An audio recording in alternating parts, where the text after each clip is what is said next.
আসসালামু আলাইকুম প্রিয় দর্শক, গতকালকে কক্সবাজারের উখিয়ায় যে ঘটনাটা ঘটেছে, নিশ্চয়ই আমার ধারণা এরই মধ্যে আপনারা সবাই বিভিন্ন মিডিয়ায় এই নিউজটা পড়েছেন। তবে এক একটা মিডিয়ায় এক একভাবে লেখা হয়েছে। আমি আপনাকে ঘটনাটা মোটামুটি বলার চেষ্টা করি। সেটা হলো কক্সবাজারের উখিয়া উপজেলায়, সেখানে স্থানীয় টাইপালং মাদ্রাসার দেয়ালে একটা আপনার কিছু ছবি আঁকা ছিল, গ্রাফিতি ছিল, এরকম কিছু ছিল, অনেক আগে থেকে ছিল। তার নিচে কেউ একজন জয় বাংলা স্লোগান লিখে রেখেছিল। এই জয় বাংলা স্লোগানটা লেখা হয়েছে রিসেন্টলি। এই স্লোগানটা কে লিখেছে, কিভাবে লিখেছে, এর কোনো তথ্য প্রমাণ কারো কাছে নেই। কিন্তু বিএনপির নেতারা এই জয় বাংলা স্লোগান লেখাটাকে কেন্দ্র করে আওয়ামী লীগের বেশ কয়েকজন নেতাকর্মীর বিরুদ্ধে থানায় অভিযোগ করেছে। এই অভিযোগের উপর ভিত্তি করে গতকাল শনিবার সন্ধ্যায় ছাত্রদলের একজন কর্মী মোহাম্মদ জিসান, তিনি ওই দেয়াল লিখনটিকে, ওই জয় বাংলাটাকে কেটে দিয়ে ওখানে অন্য কিছু লিখেছেন এবং এটাই নিয়ে একটা ফেসবুকে পোস্ট দিয়েছেন। সেই পোস্টের নিচে নিষিদ্ধ ছাত্রলীগের একজন কর্মী মোহাম্মদ ইউনুস একটা হা রিয়েক্ট দিয়েছে। মানে আপনারা জানেন, ফেসবুকে সাধারণত অনেকে নানা ধরনের রিয়েক্ট হয়, লাভ রিয়েক্ট হয়, লাইক হয়, হ্যাঁ, অনেক ধরনের ওয়াও, অনেক ধরনের রিয়েক্ট দেওয়া যায়। হা মানে হাসির একটা রিয়েক্ট দিয়েছে। সাধারণত এই হাসির রিয়েক্টটাকে একটু নেগেটিভভাবেই দেখা হয়। তো এই রিয়েক্টটা দেওয়ার কারণে এই মোহাম্মদ ইউনুসের উপর ছাত্রদলের ছেলেমেয়েরা খেপে যায়। ছাত্রদল, যুবদল, বিএনপি, এরকম ওই যে কয়েকজন কর্মীর বিরুদ্ধে যে অভিযোগ করা হয়েছিল, তার মধ্যে কিন্তু এই মোহাম্মদ ইউনুসের নামও ছিল।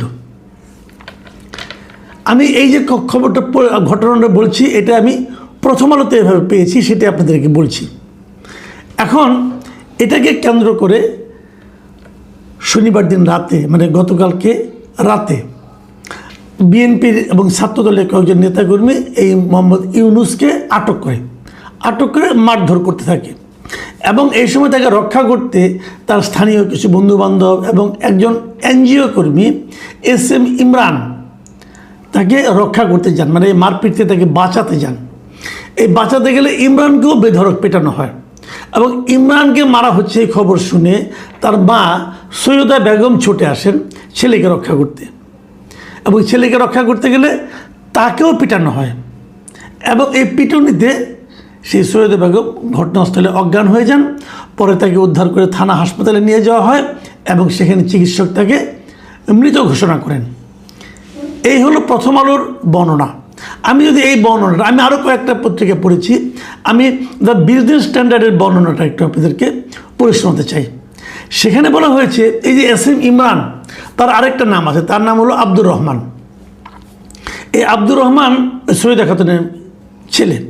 তো ওই যে জয় বাংলা লেখা কেন্দ্র করে যে মামলাটা হয়েছিল, সেই মামলায় এই আব্দুর রহমানকে 13 নম্বর আসামি করা হয়েছিল এবং সেখানে বলা হচ্ছে শনিবার রাতে তিনি যখন তার বাড়ি থেকে টাইপালং স্টেশনে যাচ্ছিলেন, তখন তার বন্ধু মোহাম্মদ ইউনুসের সঙ্গে উনি কথা বলছিলেন। ওই ইউনুস ছাত্রলীগ কর্মী। এই কথা বলার সময় হঠাৎ করে 7-8 জন ছাত্রদল ও বিএনপি নেতাকর্মী তাদেরকে দেখতে পায় এবং অতর্কিত তাদের মারধর শুরু করে এবং তাকে বাঁচাতে তার মা, স্ত্রী ও ছোট বোন এগিয়ে এলে তাদেরকেও মারধর করে হামলাকারীরা। হামলার সময় সৈয়দা খাতুনকে লাঠি দিয়ে আঘাত করা হলে তিনি মাটিতে লুটিয়ে পড়েন। পরে তাকে হাসপাতালে নিয়ে গেলে হাসপাতাল থেকে মৃত ঘোষণা করেন। তো আপনি যে দুইটা বর্ণনা পড়লেন, আমি আরও অনেকগুলি মিডিয়া পড়েছি, আরগুলি বললাম না। মোটামুটি এই দুই ধরনেরই বক্তব্য আছে। একটু পার্থক্য কিন্তু আছে এখানে। প্রথম আলো রিপোর্টে বলা হচ্ছে তারা আগে মোহাম্মদ ইউনুসকে মারধর করছিল এবং সেই মারধরে তাকে ফেরাতে ওই SM ইমরান গিয়েছিল। আর এখানে বলা হচ্ছে যে না, SM ইমরানকে তারা মারধর শুরু করে। এই একটা পার্থক্য। দ্বিতীয় পার্থক্যটা হলো যে বিজনেস স্ট্যান্ডার্ডে বলা হচ্ছে যে যখন তাদের মারধর করা শুরু করে, তখন সেখানে তার মা, স্ত্রী এবং ছোট বোন এগিয়ে যায়, তারাও মারধরের শিকার হয়। এই হলো দুই ধরনের বক্তব্য। এখন তারপরে এটা নিয়ে আলোচনা হয়েছে, কেন মারা হয়েছে, বিএনপি লিডার বলেছে না কাউকে মারাই হয়নি, ওই মানে ওখানে এই মহিলা যে মারা গেছেন তিনি ওখানে মার খাননি, তাকে মারা হয়নি।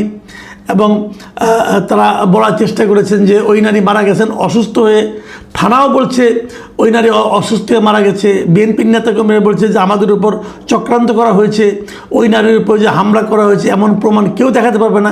এগুলি অনেক কাহিনী। এবং উখিয়ার বিএনপির সভাপতি সরোয়ার জাহান চৌধুরীকে যখন জিজ্ঞাসা করা হয় প্রথম আলোর পক্ষ থেকে, তিনি বলেন যে রাতে উখিয়াতে হামলার কোনো ঘটনাই ঘটেনি এবং ওই ঘটনাস্থল থেকে ওই নারীর বাড়ি অনেক দূরে, উনি ঘরেই অসুস্থ হয়ে নারীর মৃত্যু হয়েছে। দেখুন, এই যে বিএনপির সভাপতি সরোয়ার জাহান চৌধুরী দেখেন দুটো কথা বলেছেন। এক নম্বর কথা হলো যে এই ঘটনাস্থল থেকে ওই নারীর বাড়ি অনেক দূরে, খেয়াল করবেন কিন্তু। তারপরে আবার বলতেছেন যে উনি ঘরেই অসুস্থ হয়ে ওই নারীর মৃত্যু হয়েছে।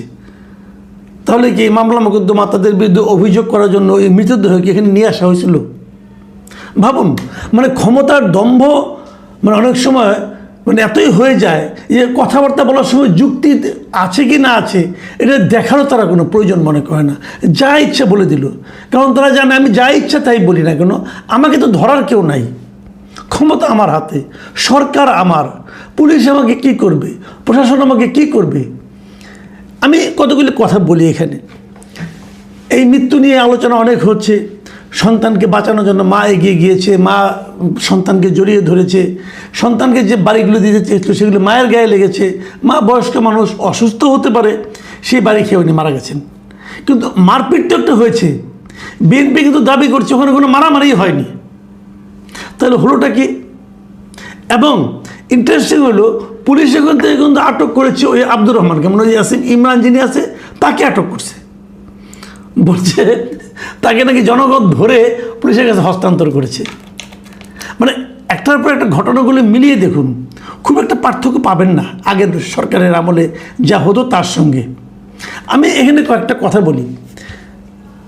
মাদ্রাসার দেয়ালে গ্রাফিতি ছিল, সেই গ্রাফিতিতে কী ছিল, কারা অ্যাটাক করেছিল, নিশ্চয়ই আওয়ামী লীগের জন্য খুব সম্মানজনক কথাবার্তা ওখানে ছিল না, থাকার কথাও না। কী ছিল আমি বলতে পারবো না, যাই হোক কিছু একটা ছিল। তার নিচে এই যে জয় বাংলা লেখা কেউ একজন লিখেছে, কে লিখেছে আপনি দেখেছেন? এখন আমি যদি তর্কের খাতিরে বলি যে আওয়ামী লীগের এই লোকগুলির উপর মামলা দেওয়ার জন্য, এদেরকে হয়রানি করার জন্য বিএনপিরই কেউ এগুলো লিখেছে জয় বাংলা, যদি বলি একটা অজুহাত তৈরি করার জন্য, আপনি কী জবাব দিবেন? আবার ধরি যদি আওয়ামী লীগেরও কেউ লিখে থাকে, আপনি না জেনে আপনি তো আইডিয়া করে মামলা করেছেন যে কে কে 15-16 জন 20 জন 30 জনের বিরুদ্ধে মামলা করেছেন এবং সবাইকে আপনি দৌড়ের উপর রাখছেন। এই যে সবাইকে দৌড়ের উপর রাখা, এটা কি সুশাসন বলে? বিএনপি কি এইভাবেই দেশ শাসন করতে চায়? এই যে কোথাও একটা জয় বাংলা লেখা হলো, তারপরে আপনি সবার বিরুদ্ধে মামলা দিয়ে সবাইকে দৌড়ের উপর রাখবেন, এর নাম সুশাসন? আচ্ছা ধরুন ওটাও বাদ দেন, কী লিখেছে জয় বাংলা, এতে প্রবলেমটা কী হয়েছে? কেউ জয় বাংলা লিখতে পারবে না? জয় বাংলা কি আওয়ামী লীগের প্রপার্টি? জয় বাংলা কি আওয়ামী লীগের রাজনীতি? এখন ধরেন আওয়ামী লীগ একটা রাজনীতিকে নতুন আপনার একটা স্লোগান শুরু করলো আল্লাহু আকবার, তাহলে আমরা কেউ আল্লাহ আকবার বলতে পারবো না? বললেই আওয়ামী লীগের রাজনীতি করছি বলে আমাদেরকে ধরে নিয়ে যাওয়া হবে। কে কোন শব্দটা ব্যবহার করবে, কে কোন স্লোগান দেবে, এটা তাদের ব্যাপার। এখন তারা সবাই কিন্তু একটা ভালো স্লোগানই বের করে। কেউ যদি একটা ভালো স্লোগান দেয়, সেই স্লোগানটা যদি আর কেউ উচ্চারণ করে, তাহলে সে ওই দলের লোক হয়ে গেল। জয় বাংলা তো আমাদের মুক্তিযুদ্ধের স্লোগান, জয় বাংলা মুক্তিযুদ্ধের স্লোগান, মুক্তিযুদ্ধ তো জয় বাংলা বলে হয়েছে। সেটা যদি কেউ কোথাও লেখে, এটা অপরাধ। কোন আইনে অপরাধ বলুন, কোন আইনে অপরাধ? এটা লেখার কারণে কারোর বিরুদ্ধে মামলা হতে পারে? বিএনপি যে মামলাটা করলো এই লেখার কারণে, এটা কি মামলা সে করতে পারে? কী অপরাধে মামলা করেছে? উনি জয় বাংলা লিখেছেন, অতএব তার বিরুদ্ধে মামলা। এই মামলা হয় কিভাবে? মানে এই যে প্রশ্নগুলো আমি করছি, এই প্রশ্নগুলোর জবাব তো থাকা লাগবে। এর জবাব কি? তাকে ধরে নিয়ে গেছে পুলিশ, নাচতে নাচতে বলতেছে আমরা একজন অপরাধীকে ধরেছি। আপনার কাছে প্রমাণ আছে ও যে এটা লিখেছে? এই যে লেখাগুলো, এই যে একটা দলের প্রতি আরেকটা দলের যে একটা ধরনের মানে আপনার পীড়ন করা, নিপীড়ন করা, তাদেরকে থাকতে না দেওয়া, এলাকায় থাকতে না দেওয়া। আমি তো শুনলাম এখানে ওই আব্দুর রহমানই বলতেছে 24 5 আগস্টের পর থেকে এই বিএনপির এই লোকগুলো, সে একদম নাম ধরে ধরে বলছে যে এই ঘটনায় কে কে ছিল। বলতেছে যে বিএনপি নেতা মিজান শিকদার, আব্দুল করিম, আকাশ, সাইফুল শিকদার, সৈয়দ বাবুল, মাহবুবুর রহমান, সালাম শিকদার, ছাত্রদলের জিসান, তারপরে একজন অ্যাম্বুলেন্স চালক আব্দুল শামসুল আলম সহ আর বেশ কয়েকজন সেখানে অংশ নিয়েছেন। এটা যিনি মার খেয়েছেন, মার খেয়ে আবার পুলিশের কাছে ধৃত হয়েছেন, তিনি এই নামগুলি বলেছেন পত্রিকাকে, মিডিয়াকে। এদের কোনো বিচার হবে? হবে না। কেন বিচার হবে না? তারা তো পুণ্যের কাজ করেছে, মেরেছে। বিএনপি কিভাবে দেশ চালাচ্ছে এটা প্রমাণ করার জন্য তারা তাদেরকে পুণ্যের কাজ করেছে ওখানে বসে। আমি একটা কথা বলবো যে আপনারা দেশের এখন রাষ্ট্র ক্ষমতায় এসেছেন, আমি বিএনপির নেতৃবৃন্দকে বলছি, আপনারা কি দেশটাকে বিভক্ত করে শাসন করতে চান? ইংরেজদের মতো, যেরকম ইংরেজরা করেছিল ডিভাইড অ্যান্ড রুল, আপনাকে তাই করতে চান? ওটা ইংরেজদের পলিসি ছিল, ওটা তারা, কারণ তারা বাইরে থেকে এসেছিল, তারা এই দেশকে ডিভাইড করলে তাদের লাভ ছিল। আপনারা তো এই দেশের মানুষ, আপনারা দেশটাকে ভাগ করছেন কেন? যেখানে সবাই আপনাদের সঙ্গে থাকতে চাচ্ছে।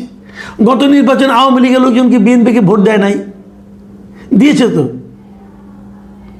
তো যারা আপনাদেরকে ভোট দিয়েছে তাদেরকে আপনারা ডিভাইড করতে চাচ্ছেন কেন?